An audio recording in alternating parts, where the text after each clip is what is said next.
बिस्मिल्लाहिर्रहमानिर्रहीम। अस्सलाम वालेकुम मेरी यूट्यूब फैमिली, कैसे हैं आप सब। अल्लाह ताला आप सबको खुश आबाद रखे, आमीन सुमा आमीन जी। तो फ्रेंड, आज फिर मैं लेकर आई हूँ आपके लिए बहुत ही ज़बरदस्त किस्म के टिप्स एंड ट्रिक्स। बिल्कुल ये कुछ लोगों की मेरे जो है यूट्यूब फैमिली की वो रिक्वेस्ट थी, जो कि आज मैं आपके साथ शेयर कर रही हूँ। उम्मीद करती हूँ कि आप इस पर अमल करके अपने वक्त को भी बचाएंगे और उसके साथ साथ जो है वो आपके लिए किचन के कामों में होगी आसानी। तो जी, यहाँ पे हम स्टार्ट करते हैं अपनी वीडियो को और हम शेयर करते हैं आपके साथ अपनी टिप नंबर 1। जी, अक्सर ऐसा होता है कि बरसात के मौसम में या फिर वैसे भी नॉर्मली जब हम कपड़े वगैरह धोते हैं और उनको हम तय करके इस तरह से एक दूसरे के ऊपर रख के जब अपनी अलमीरा वगैरह में रखते हैं तो एक अजीब सी स्मेल आने लगती है। काफ़ी टाइम जो है वो कपड़े अंदर रखे रहें, तो उसके लिए हम लेकर आए हैं उसके लिए बहुत ही बेहतरीन सी टिप।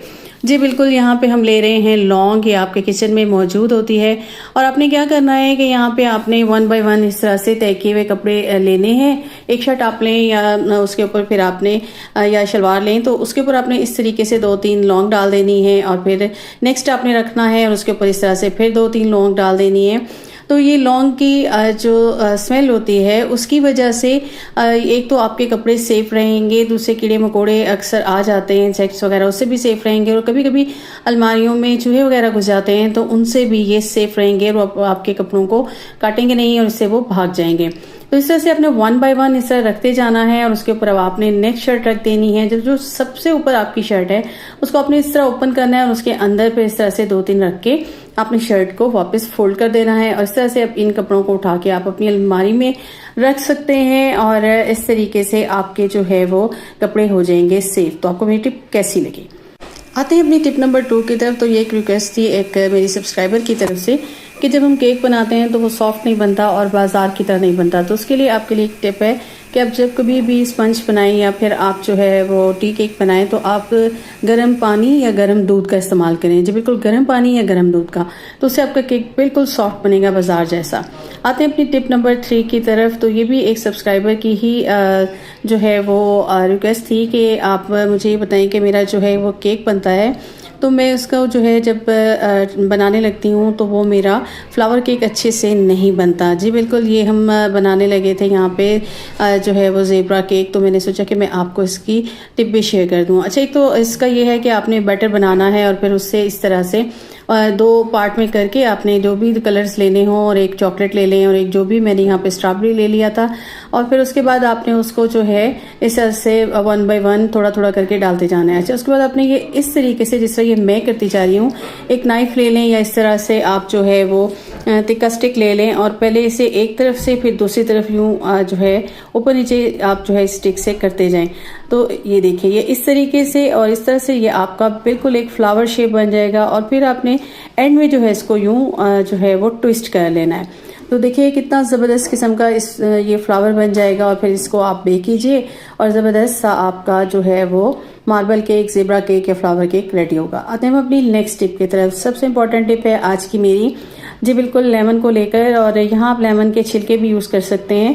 और मुझे क्योंकि ज़रा स्ट्रॉन्ग सा क्लीनर चाहिए था तो मैंने यहाँ पे फुल लेमन ले लिए हैं 8 से 10 और उनको इस तरह से कट कर लिया और उसके ऊपर मैंने डाली है टाटरी। जी, टाटरी का आप कमाल देखेंगे कि उससे जो है आपके फर्श बिल्कुल नीट एंड क्लीन हो जाएंगे और जितने भी दाग धब्बे होंगे सारे दूर हो जाएंगे। तो यहाँ पे मैंने 3 टेबलस्पून डाल दिया है टाटरी और मैंने 5 टेबलस्पून यहाँ पे डाला है विम भी इस्तेमाल कर रही हूँ मैं। विम भी एक स्ट्रॉन्ग क्लीनर के तौर पर जो है वर्क करता है। तो उसके बाद मैंने इसको यहाँ पे मिक्स कर लिया। जी, ये मैंने तवे को गर्म कर लिया था और उसके बाद मैंने ये सारा बैटर उठा के डाल दिया अपनी जो है जूसर में और इस तवे पे मैंने थोड़ा सा पानी डाल दिया। ये तवा मैंने एक अलग से यूज़ किया है, ये जंग लगा हुआ था तो इसको भी हम क्लीन कर लेंगे। पानी डाल के उसको मैंने साइड पे कर दिया। अब जो है हम आते हैं अपने क्लीनर की तरफ। इसको मैंने ब्लेंडर में डाल दिया और साथ ही मैंने इसमें पानी डाला और साथ ही मैंने इसमें डाल दी हैं फिनाइल की टैबलेट्स। बिल्कुल आप ब्लेंडर भी कुछ ऐसा ही यूज़ कीजिएगा जिसको आप जो है वैसे नॉर्मली यूज़ ना करते हो। उसके साथ ही आपने इसमें डाल देना है नमक इसमें मैंने डाला है 5 टेबलस्पून और इसके बाद हम इसको हमने जो है वो ब्लेंड कर लिया और उसके बाद हम इसको छान लेंगे। छानने के बाद जो है ये सारा बैटर हम जो है यहाँ पे निकाल लेंगे और हम इसको जो बाकी हमारी रह जाएगी लेमन, उसमें हम और पानी डाल के हम उसको फिर जो है अच्छे से और दोबारा से जो है वो ब्लेंड कर लेंगे। इस तरह से हमने सारा अपना कर लेना है और उसके बाद हमने इसमें डालना है बेकिंग सोडा। बेकिंग सोडा हम इसलिए एंड में डाल रहे हैं क्योंकि उससे ये एकदम से आपने देखा ये फ्यूम से बन जाएंगे, तो इसमें एक रिएक्शन होगा, तो उसको हम सबसे एंड में डालेंगे। और आप चाहें तो फिनाइल की टैबलेट को भी पीस के इस तरह से एंड में भी डाल सकते हैं। तो इसके बाद हमने क्या करना है कि इसको हमने बॉटल भर के अपनी रख दी है जी, बिल्कुल ये इस तरह से। और अब आपके जहाँ भी किचन में या आपके टॉयलेट्स वगैरह में जहाँ भी आपके जो है और उसके अलावा आपके पूरे घर में आप इसको बड़े आराम से पोछा लगाएं इससे और क्लीन करें। अच्छा, यहाँ पे मैं आपको थोड़ा सा, मेरा किचन ज़रा हो रहा था थोड़ा मेसी सा, और मैंने सोचा कि चलिए क्लीनर तो बना ही लिया है, साथ ही मैं इसको आपको इससे धोना भी बता देती हूँ। तो ये मैंने जगह जगह ये आप देखें स्पॉट्स थे, मैंने उधर डाल दिया। और उसके बाद ये देखिए बिल्कुल नीट एंड क्लीन मेरा जो है वो निकल आया है फर्श। बिल्कुल इसको डाल के अपने छोड़ देना है और उसके बाद अपने पोछे से इसको रगड़ देना है।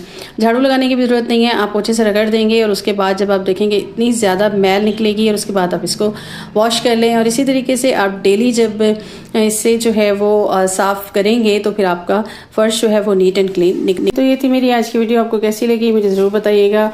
मुझे इजाज़त दीजिएगा, अपना रखिएगा ख्याल। अल्लाह हाफ़िज़।